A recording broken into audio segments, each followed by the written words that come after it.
Imagine this. You're standing in a room full of people, some you call friends, others mere acquaintances. You've always been the reliable one, the helper, the one who stays silent when offended, who nods along to avoid conflict. You laugh at jokes that belittle you. You agree when your instinct screams no. You give when your soul is empty. You stay when everything inside you is begging to run. They smile at you, maybe even thank you. But somewhere deep in the folds of your chest, something rots. It's subtle. At first, like a thread slowly pulling loose from your inner seams. A quiet resentment, a hollow echo. You look around and realize something horrifying. No one respects you. They like you perhaps, but not the kind of like that commands presence, power, or depth. It's the kind of like reserved for furniture, useful, comforting, replaceable. And then the deeper cut comes. You don't even respect yourself anymore. This is the tragedy of being too nice, the soul death of the agreeable, the silent annihilation of your own becoming. You may think you're being kind. That kindness is noble, selfless, moral, that it makes you good. But Friedrich Nietzsche would whisper something dangerous in your ear. What if your goodness is a disguise for fear? What if your kindness isn't moral at all, but a mask crafted not from love, but from the terror of disapproval, the fear of standing alone? What if your need to be liked is the very thing that's erasing who you are? Kindness has a dark mirror. Nietzsche once wrote, "Whoever fights monsters should see to it that in the process he does not become a monster. And if you gaze long enough into an abyss, the abyss will gaze back into you." But what if you're not fighting monsters? What if you're feeding them, smiling as they devour you piece by piece? You see, the world doesn't reward those who merely avoid evil. It reserves its deepest respect for those who know how to wield power, but choose when to restrain it. That's not niceness. That's sovereignty. But you've been conditioned differently. You were told as a child to be good, be polite, be agreeable. When anger rose, it was scolded. When you cried out in defiance, it was punished. You learned that being silent made life easier, that giving in brought peace, that sacrificing your truth earned love. And it worked. For a while. Until now. Now you feel the consequences of that conditioning. You feel invisible in rooms where you should shine. You feel manipulated by those who sense your fear to offend. You feel stuck in a life designed by everyone else's desires, but not your own. Here is the question Nietzsche forces you to face. What if being too nice is not virtue, but cowardice in disguise? True virtue, Nietzsche said, is born not from submission, but from power restrained. To be truly moral is not to neuter your will. It is to develop strength and then master it. A lion that chooses not to attack is powerful. A rabbit that doesn't bite, that's just prey. Are you the lion or the rabbit? Think back. Or when was the last time you said no without guilt? When did you walk away from someone who mistreated you without an explanation? When did you let someone be disappointed in you and didn't scramble to fix it? If the answer is, I can't remember, then maybe, just maybe, you've mistaken virtue for self-erasure, and the cost is immense. Because every time you choose peace over your own truth, every time you bite your tongue, every time you say yes when your soul cries no, you chip away at the most sacred thing you possess, your will. Nietzsche called it the will to power, not the desire to dominate others, but the raw, untamed force inside you to become what you truly are. It is the fire that makes you act, speak, break, rebuild. It is the divine rage of authenticity, but that fire cannot burn if you smother it with pleasantries. It cannot roar if you silence it with compulsive agreeability. The will cannot thrive in a prison of politeness. And here lies the great paradox. You believe that being nice will make you loved, but it makes you disposable. You believe that being agreeable will keep the peace, but it breeds silent war within. You believe that being good will protect you from rejection, but it only ensures you reject yourself first. So here you are, trapped between the person you pretend to be and the person you were meant to become. Nietzsche didn't write for the masses. He wrote for those ready to destroy illusions, for those brave enough to question even the morality they were raised with, for those who feel in their bones that something is wrong and refuse to keep playing nice while their soul decays. The question now is no longer, should I be nice? It's, what has being nice cost me? And more terrifying still, who might I become and if I finally stopped? The problem is not your kindness. The problem is that you've turned it into a cage, Let's step into the darkness. Let's find the root. Let's ask the question that breaks the lie. Where did this need to be nice truly begin? It didn't start with your choices. It started long before that, before you could even understand the weight of your own silence. Imagine being 5 years old. You reach for what you want, cry when you're hurt, scream when someone takes your toy. Your pure will, pure instinct, unfiltered energy. But slowly the world begins to condition you. The scolding voice tells you to quiet down. The disapproving look when you say, no. The praise only comes when you're obedient, when you're agreeable, when you give up that toy and smile through the tears. You learn it quickly. Love is earned through compliance. Acceptance requires sacrifice. Truth becomes dangerous. This is where it begins, the birth of the false self. And from that moment on, your survival depends on being liked. Your identity, negotiable, your needs, secondary, your truth, buried. And the more praise you receive for your selflessness, the deeper the problem grows. Nietzsche saw this pattern and gave it a name: slave morality. What is slave morality? To Nietzsche, there are two fundamental moralities in the human psyche: master morality and slave morality. Master morality arises from strength. It values power, creation, courage, and authenticity. It says, I decide what is good based on what affirms my life, my strength, my will. Slave morality, by contrast, emerges from weakness. It is born from those who lack power, who have been dominated, punished, silenced. Instead of rising up, they invert the value system. They label strength as evil and weakness as good.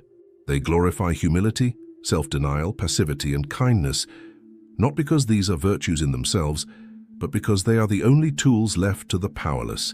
It is the morality of survival, the code of the tamed. Sound familiar? If you've ever bitten your tongue instead of defending yourself, if you've ever avoided conflict even when something sacred was on the line, if you felt proud of how much pain you could endure silently, then slave morality has likely infected your soul. And here's the trick. Society rewards this infection. It rewards you for betraying your power, because a nice, compliant person is easy to control. The psychology of the agreeable is not peace, it is fear. Psychologist Carl Rogers once said, "What is most personal is most universal. What hides behind your smile is what hides behind millions of others. A deep terror of abandonment. A wound that says, if I say what I really feel, they'll leave. If I express what I really need, I won't be loved." But Nietzsche would have screamed this from a mountaintop. That is not love, that is dependence. That is the slow death of the soul. Being too nice is not a virtue. It is a learned strategy of the wounded, a symptom of spiritual repression. This is why you recoil from anger, why you see boundaries as cruelty, why silence feels safer than truth. Because deep down, you don't believe your authentic self is lovable. You believe your value depends on how useful you are to others. You were taught that love must be earned, that approval is the currency of existence. So you became good at pleasing, at disappearing your needs, shrinking your power, muting your voice. You learned to call it kindness, but it was always a negotiation. Please don't leave me, I'll be good, I promise. And the scariest part? You've likely repeated this pattern in every relationship since. Nietzsche's solution: burn the script. He didn't believe in fixing the false self. He believed in destroying it, pulverizing it, tearing off every inherited lie until what's left is raw and real. This is what he meant by becoming the Übermensch, the overman, not a superior being in a cartoonish way, but a person who transcends inherited morality. Someone who no longer lives to be good in the eyes of others, but instead carves their own values out of the chaos of existence. But this is terrifying, because it means stepping out of the herd. It means saying, I will no longer live by your rules. It means risking rejection, disappointment, solitude. It means becoming powerful. And herein lies the paradox Nietzsche forces you to confront. You think your niceness protects you from pain, but in truth, it's the source of your suffering, because every time you avoid expressing what you really want, you abandon yourself. Every time you say yes when you mean no, you fracture your identity. Every time you stay silent, you reinforce the lie that your voice has no place here, and slowly your life stops being yours. It becomes a collection of other people's preferences, wrapped in a bow of fake smiles and quiet resentment. This is not morality. This is self-erasure. A Nietzsche madman, prophet, philosopher of fire would grab you by the shoulders and demand, will you live for truth, or will you live for approval? Because you cannot do both. There is no middle ground. To reclaim your life, you must first see the game for what it is. You were not born to please. You were not designed to submit. You were not put here to be agreeable. You are a force of nature, a collision of instinct and soul. You are the fire behind your eyes, the hunger in your bones, the silent scream of more. But to rise, you must first tear off the chains disguised as kindness. You must unlearn the morality of the wounded. You must stop calling your fear love. You must recognize the sickness before you can heal it. So ask yourself now, if your niceness isn't love, if your goodness is just fear, who are you beneath it all? The next step isn't pretty. It's not polite. It's not nice. It's truth. And truth has teeth. Imagine waking up in a house that isn't yours. The walls are painted in colors you never chose. The furniture is arranged to someone else's liking. The books on the shelves speak in voices that aren't yours. Even the clothes in the closet feel like costumes. You go through the motions of your day, but none of it fits. None of it feels like you. And yet it's your life. You built it brick, by being nice, by saying yes, by never making waves. This is the cost no one talks about. Not in self-help books, not in the office, not in relationships. Because the world loves nice people right up until those nice people start to rot from the inside out. This is the slow death of a life lived for others, not in service, not in love, but in fear. And Nietzsche, with merciless precision, warned us, he who cannot command himself must obey others. 1. Self-betrayal becomes a habit. Every time you say yes to something that drains you, a piece of you goes silent. At first, it's barely noticeable.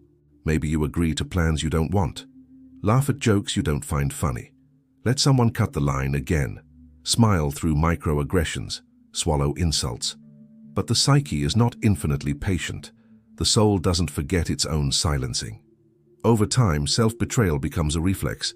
You don't even know you're doing it anymore. Your boundaries become soft. Your desires become vague. Your voice dims to a whisper. And then the day comes where someone asks, "What do you want?" And there's nothing. Just static. A blank. You've spent so long being agreeable, you no longer know who you are. 2. You attract the wrong people. Being nice doesn't just mask your truth, it magnetizes people who feed on that mask. You start attracting users, manipulators, narcissists, people who see your endless giving not as generosity, but as an invitation. They don't see kindness, they see leverage. And the more you give, the more they demand. Why? Because in the absence of boundaries, the wrong people thrive. Your niceness is their opportunity. Your silence is their green light. You become a well they never intend to stop drinking from. But Nietzsche would whisper, "Be careful whom you serve, for you may become their slave." 3. Resentment builds in the shadows. You don't explode, you corrode. Because nice people aren't immune to anger. They just repress it, smile through it, spiritualize it. But repression is not resolution. It's a poison disguised as peace. Eventually, the weight of all the unsaid things becomes unbearable. And here's the twisted irony: your kindness turns dark. The people you tried so hard to please now irritate you. You begin to resent them for taking advantage of you, even though you handed them the leash. You feel unseen, unheard, used, and you're angry, but mostly at yourself, because deep down you know you never stood up. You never fought back. You never even asked for more. Nietzsche didn't believe in forgiveness without fire. He believed in the redemptive power of rage when directed inward, to cleanse, to awaken, to forge something real. But you've been taught that anger is a flaw, that asserting yourself is selfish, that wanting more is greedy. So instead of transforming, you shrink even further. 4. Your life stagnates. There's a brutal truth hidden in all those nice guy stories, and it's this: niceness is the enemy of growth. Why? Because growth requires tension. It demands conflict. You have to risk offending people. You have to say no. You have to make unpopular decisions. You have to want something badly enough to fight for it. But niceness prefers comfort, familiarity, agreement, And so your life flattens. You stop dreaming. You stop risking. You stop becoming. You don't evolve, you adapt. You water yourself down in every room you walk into, until you're just a flavorless version of whoever you think they want you to be. Nietzsche said, "He who has a why to live for can bear almost any how. But what if your why has always been, don't upset anyone? Then you have no real life, only performance." 5. You lose the ability to feel real intimacy. This may be the most haunting consequence of all, because when you live to please, even your closest relationships become shallow. You don't share your darkness. You hide your true thoughts. You filter everything through the lens of, will they still like me if... And you end up surrounded by people who love the mask, not the man. You're praised for your patience, admired for your calm. People say, "You're always so easygoing," and you smile while dying inside. You crave depth. You ache to be seen. But how can anyone see you if you've buried yourself beneath layers of appeasement? The tragedy isn't that no one knows you. It's that you've made sure they never could. The invisible collapse. It doesn't happen overnight. You wake up each day, perform your duties, nod at the right times, help when asked, listen without interrupting. You're dependable, pleasant, accommodating. But piece by piece, your life is being stolen. Not by a villain, not by some external force, but by your own inability to assert yourself. This is the cost of being too nice. And Nietzsche knew this better than anyone. His entire philosophy was a scream against the slow, quiet, acceptable death of the human spirit. He believed that to avoid becoming a tool in someone else's story, you must write your own, even if your pen bleeds, even if the pages burn. Because what's the point of being liked by everyone if you've abandoned the only person who truly matters? You. What comes next? Now that you've seen the consequences, now that you've felt them in your bones, the next step isn't repair. It's rebellion. You must unlearn the virtue of smallness. You must begin to reclaim your will. And you must confront the terrifying, liberating question. What would your life look like if you stopped being nice and started being true? Imagine a wolf raised among sheep. From birth, it's taught not to bite, not to growl, not to bare its teeth. Every time it tries, it's told it's wrong. Dangerous, ungrateful. And so the wolf learns to smile, to eat grass, to lower its eyes, but inside the hunger never dies. You are that wolf. And now, finally, you're beginning to remember what it means to be wild. This is not a journey back to rage or cruelty. This is a return to power, to authenticity, to truth. The rebellion begins here not with violence, but with a sacred, seismic no. One, burn the false virtue. Your first act of rebellion is philosophical. It's to renounce the lie that niceness is a virtue, not kindness, not compassion, niceness. Niceness is not love. It is fear wearing a smile. It is conformity dressed as morality. It is the death of the self in the name of social approval. Nietzsche despised this counterfeit virtue. He called it slave morality, a morality created by the weak to keep the strong in chains. A morality that glorifies obedience, humility, and meekness, not because they are noble, but because they are safe. You've been taught that to be good is to be harmless. But Nietzsche demands more from you. He challenges you to be dangerous, and then to discipline that danger. To be capable of violence but choose creation. To be sharp but choose wisdom, because only those with the power to destroy have the power to build. 2. Practice the sacred. No. You must learn to say no, like your life depends on it, because it does. This isn't about being rude. It's about reclaiming your time, your energy, your integrity. Every yes given out of guilt is a betrayal. Every maybe given out of fear is a quiet suicide. Start small. No to that meeting you don't need. No to that text you don't want to answer. No to the person who always takes, never gives. Feel the tremble in your gut, the old programming kicking in. What if they get upset? What if they don't like me? Let them. Let the false relationships die. Let the transactional friendships collapse. Let the roles you've been playing burn to ash. Because in that ash, you will find something rare and untouchable yourself. 3. Speak the unspoken. You've hidden your thoughts for too long. Bit your tongue so often it's raw. The next step in rebellion is the resurrection of your voice. Start saying the things you've avoided. Speak your truth even when it shakes.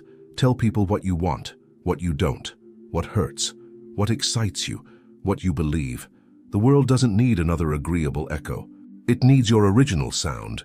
Nietzsche once said, "The individual has always had to struggle to keep from being overwhelmed by the tribe. Speak, and if your voice quivers, let it." Courage isn't the absence of fear. It's moving forward while afraid. 4. Confront the inner pleaser. Rebellion isn't just external. The real enemy lives inside. It's the inner pleaser, the part of you that flinches at rejection, craves validation, fears conflict. This part was formed long ago, maybe in childhood, maybe in trauma. But it is not you. It's a defense mechanism that has outlived its usefulness. You don't destroy this part by hating it. You outgrow it. When the urge to please arises, pause. Don't obey it blindly. Ask, what am I afraid will happen if I say no? Whose approval am I still chasing? What would I do if I weren't afraid of being disliked? Expose the roots, name the ghost. The pleaser thrives in shadow. Drag it into the light. 5. Reclaim your desires. Nice people lose touch with their wants. They become caretakers of other people's dreams, while their own shrivel in the corner. Your rebellion must include desire, real, unapologetic wanting. What do you crave? Power, depth, solitude, attention, intimacy, wealth, creativity? Whatever it is, stop shaming yourself for it. Desire is not dirty. It is divine. Nietzsche believed in the will to power, not domination over others, but mastery over the self. The drive to become, to expand, to create meaning, to desire deeply, and then to act. So write your damn book. Take the trip. End the relationship. Start the business. Demand the raise. Lift the weight. Say the thing. Stop waiting for permission. You are the permission. 6. Build the new code to break free. You must replace your old rules with a new inner code, one forged in clarity, not fear. Write it down. Carve it into your soul. I do not betray myself for approval. I speak truth, even when it costs me. I am kind, but not at my own expense. I choose respect over being liked. I am responsible for my life. No one else. These are not affirmations. These are weapons. Carry them with you, test them, refine them, and live them out loud. 7. Expect resistance and walk through it. You will be tested. People will guilt you, call you cold, selfish, arrogant. They liked you better when you were compliant. They'll say, you've changed. Smile and say, good. This is not just psychological growth, it is spiritual warfare. You are reclaiming yourself from the grip of centuries of conditioning. Nietzsche wrote, one must still have chaos in oneself to give birth to a dancing star. Your rebellion may feel like chaos, but from that fire, something luminous will rise, the new you emerging. You'll start to feel it in subtle moments, the quiet confidence after saying no, the thrill of speaking your mind, the calm after choosing yourself over compromise. Not everyone will understand this new you, but the ones who do, they will meet you in your fullness, not your performance. You are no longer here to be consumed. You are here to create, become, and rise. And so the rebellion begins. But what lies at the end of it? If this is the storm, what is the calm beyond it? If this is the fire, what truth waits in the ash?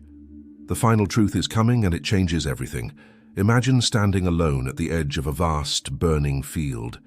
Behind you, ashes of your old self, the smile you wore to survive, the favors you did to be loved, the agreements you made just to stay safe, gone. There is no applause here, no hand to hold, no one to congratulate you for choosing your truth over their comfort. Just silence and space and you. This is where most people turn back. But not you, because now finally you understand the cost of going back. So you do the hardest thing any human being can do. You step forward into your own unknown, and in that step Nietzsche would say you become one. You were never meant to be good. Let's tear off the final mask. You weren't born to be good, not in the way society defines it, not in the way religions, schools, or polite culture demand it. You were not meant to be soft-spoken, easily controlled, endlessly agreeable. You were not meant to reduce yourself to avoid disturbing others. You were meant to carry the entire spectrum of your being, light and shadow, tenderness and fury, creation and destruction. Nietzsche never saw morality as universal. He saw it as constructed a set of rules created by the herd to protect itself from those who dared to think, feel, and live too deeply. He said, "Morality is the herd instinct in the individual, but you are not the herd. You are the fire that terrifies it." 2. Your darkness is not your enemy. You've spent your life trying to outrun your darkness, suppress it, hide it, call it selfish, angry, sinful. But the truth Nietzsche offers, the truth most never dare face, is this. Your darkness is sacred. It is the part of you that says no when the world demands yes. It is the voice that screams, "Enough." It is the instinct that says, "I deserve more." It is the sword inside you, rusted from neglect, aching to be lifted again. This darkness is not to be exiled. It is to be integrated.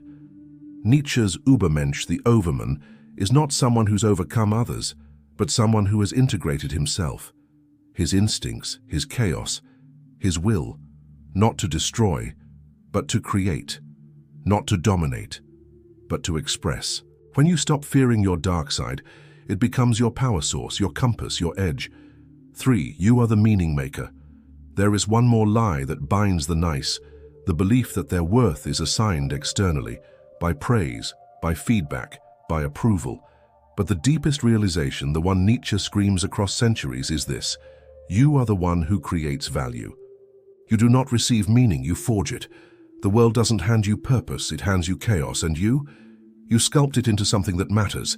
That is your divine responsibility, to invent your ethics, to choose your mission, to live not by rules imposed, but by principles discovered in your own fire. You are the author, the judge, the creator of the standards you live by. Anything else is slavery in disguise. 4. Freedom is not comfort, it's weight. Here, as a paradox, Nietzsche understood too well. True freedom is terrifying, because once you stop living for others, no one tells you what to do next. No more checklists, no more boxes to fit into, no more pre-approved scripts, it's just you, and the burden of your own potential.